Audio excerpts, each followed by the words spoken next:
আমি যেটা বলছিলাম যে ফেরেশতার অস্তিত্বের উপর আলোচনা করলাম, বাস্তবে কেমনে প্র্যাকটিক্যালি দেখবেন ফেরেশতা আছে। এটার একটা উদাহরণ দিই, একটা হোমওয়ার্ক দিই, একটা বাড়ির কাজ দিই, যদি বাস্তবে করেন আপনি দেখবেন যে হ্যাঁ ফেরেশতার অস্তিত্বের আপনি সন্ধান পেয়ে যাবেন। সেটা হচ্ছে, কোথাও যদি বিমানের টিকিট থাকে, ট্রেনের টিকিট থাকে, বাসের টিকিট থাকে, পরীক্ষা থাকে, ভাইভা থাকে, তাহলে যেই লেভেলের নিয়ত থাকে যে আজকে আমার 11টায় ট্রেন আছে ধরা লাগবে, আজকে আমার 6টায় বিমান আছে ধরতে হবে, ওর চাইতে বেশি লেভেলের নিয়ত করবেন যে আগামীকাল ফজরের সালাত আছে উঠতে হবে। নিয়তের মাত্রাটা হবে এর চাইতে বেশি লেভেলের।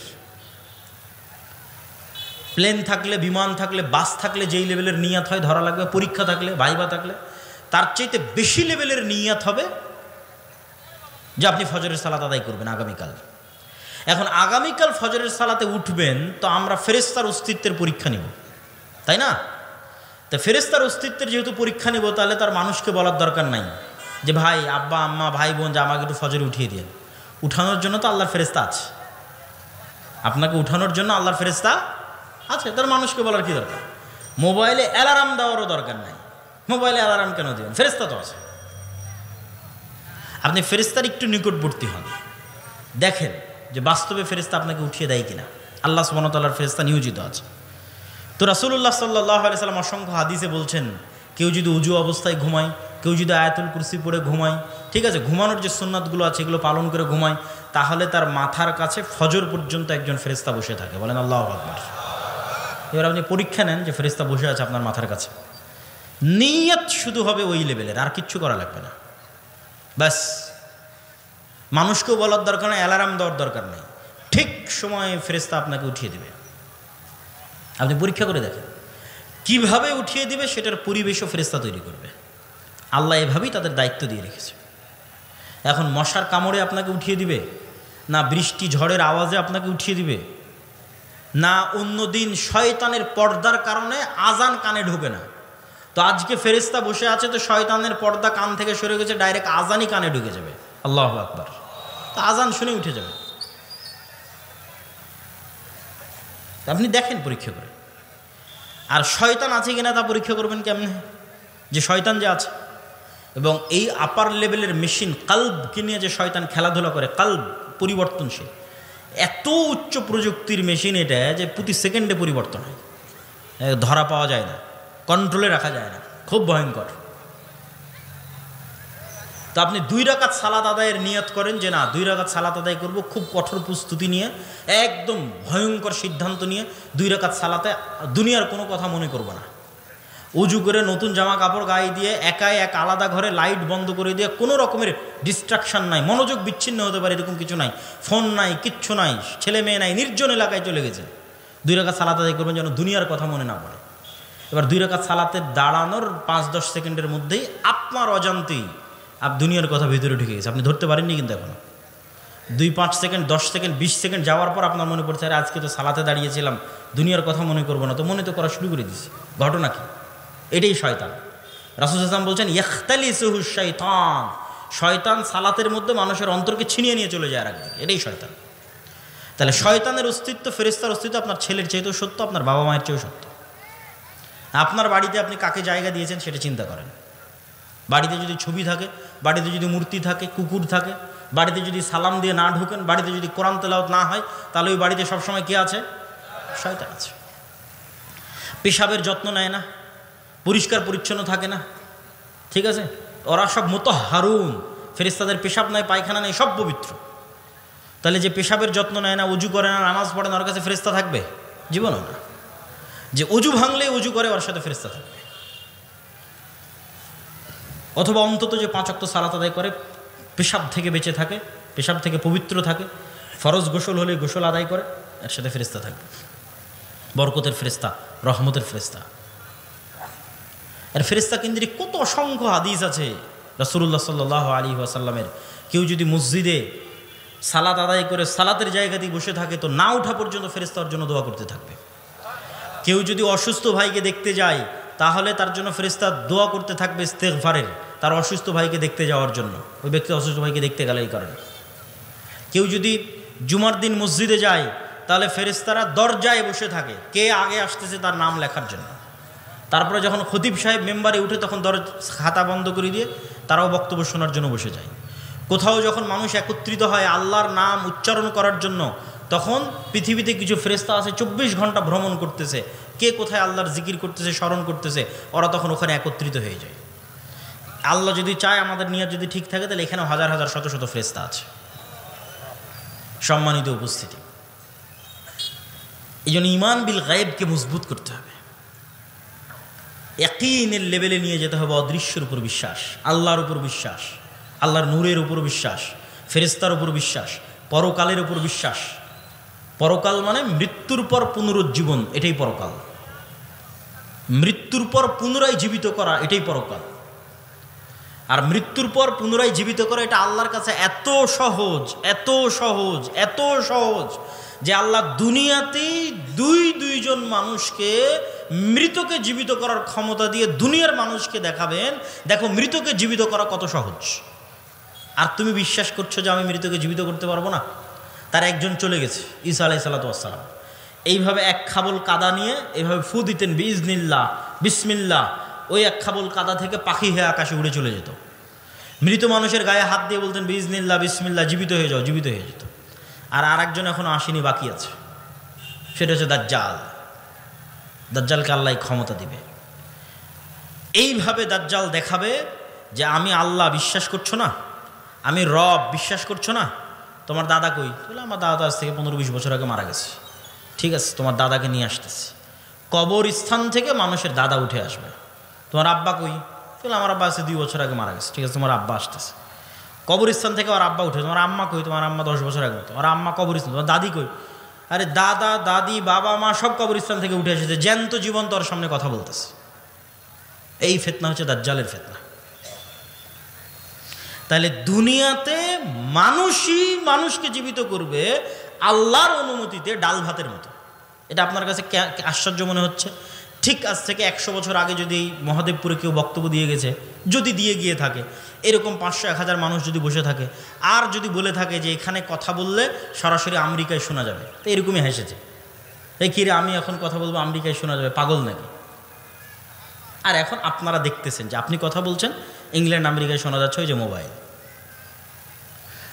এইরকম এটা একদম পানির মতো সহজ হয়ে যাবে। আজ থেকে 100 বছর আগে যেমন এখানে কথা বলবো আমেরিকায় লাইভ দেখা যাবে, আমেরিকায় চলবে, এখানে লাইভ দেখা যাবে, এটা যেমন অসম্ভব ছিল, আজকে যেমন একদম ইজি সহজ হয়ে গেছে, এই রকম সহজ হয়ে যাবে দাজ্জালের জন্য মৃতকে জীবিত করা, এবং সত্য এবং বাস্তব।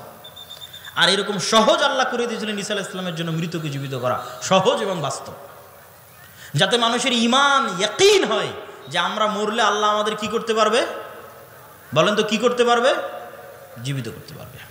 সম্মানিত উপস্থিতি, আর দাওয়া ইলাল্লাহর পক্ষ থেকে আজকের আয়োজন। দাওয়া ইলাল্লাহ মানে কি জানেন কি না আল্লাহই ভালো জানে।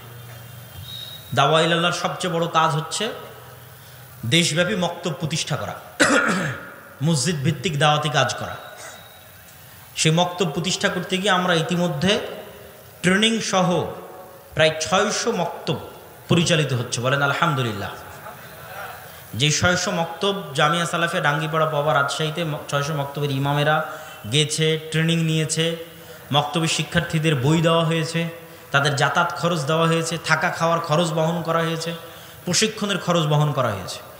এই মক্তবগুলোর মধ্যে এখন প্রতিযোগিতা চলতেছে দেশব্যাপী, জাতীয় মক্তব প্রতিযোগিতা, যেটা বাংলাদেশের টিভি চ্যানেলে রমজান মাসে প্রচারিত হবে। মোটামুটি 50 লক্ষ টাকার মতো খরচ হবে। এটা বাংলাদেশের ইতিহাসে মক্তব কেন্দ্রিক প্রথম কোনো জাতীয় প্রতিযোগিতা। এই দাওয়া ইলাল্লাহর পক্ষ থেকে আজকের এই প্রোগ্রাম আয়োজন হয়েছে।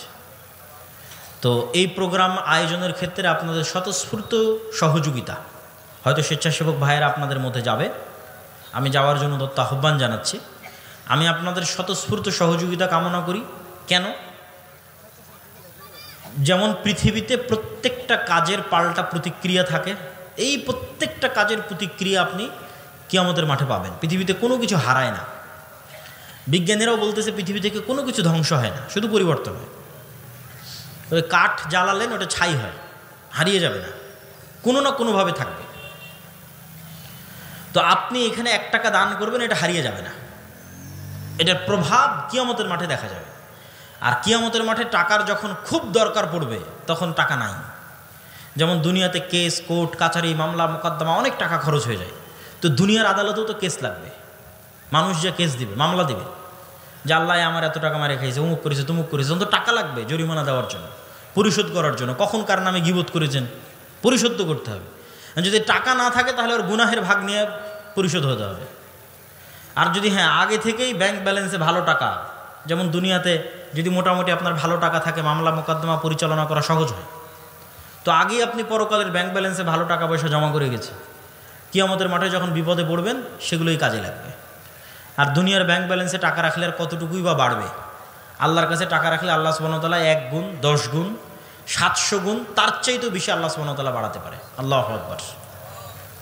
তাই পরকালে আমাদের খুব টাকা পয়সার দরকার হবে, খুবই, কিন্তু সেটা ওখানে আর উপার্জন করার সুযোগ হবে না, এখান থেকেই ব্যবস্থা করে যেতে হবে। এই জন্য আল্লাহ সুবহানাহু ওয়া তাআলা বলেছে, আমি বিক্রি করে দিয়েছি জান্নাতকে যারা জীবন দিয়ে দিয়েছে তাদের কাছে, আর যারা টাকা দিয়ে জান্নাত কিনেছে তাদের কাছে। এই দুইজনের কাছে জান্নাত বিক্রি, আল্লাহ সুবহানাহু ওয়া তাআলা জান্নাত বিক্রি করবে। সম্মানিত উপস্থিতি, আমি আজকে এখানে এসেছি, গত বছর এসেছিলাম মনে হয়, তার আগের বছর হয়তো আসা হয়নি এরকম কিছু, তো কোনোবার হয়তো আব্দুর রাজ্জাক বিন ইউসুফ উস্তাদজি মিস গেছে, আজকে সবাই আছে। আবার কবে এভাবে সবাই একত্রিত হতে পারবো আল্লাহ সুবহানাহু ওয়া তাআলা ভালো জানে। বারবার সব উপজেলায় আমাদের যাওয়া সম্ভব হবে এটা আসলে হয় না। 600-র মতো উপজেলা, জালসা উপজেলা প্রোগ্রামের মাস 2-3 মাস, 70-80টা প্রোগ্রাম করলে ক্লান্ত হয়ে যাবেন, প্রতিদিন প্রোগ্রাম। তাহলে 600 উপজেলায় কিভাবে যাবে? তাহলে আমাদের সাথে স্থায়ী সম্পর্ক রক্ষার সবচেয়ে বড় মাধ্যম হচ্ছে মাসিক আল ইতিসাম। আজ আসি, কাল না আসি, পরশু আসি, তারপরের দিন না আসি, প্রতি মাসে মাসিক আল ইতিসাম আপনার কাছে আসবে। আমি নিজে প্রতি মাসে 3টা লেখা লিখি মাসিক আল ইতিসামে, প্রত্যেক মাসে 3টা লেখা, একটা সম্পাদকীয়, একটা মিন্নাতুল বারী 3য় খণ্ড হাদিসের ব্যাখ্যা, আর একটা স্বাভাবিক যে কোনো চলমান লেখা।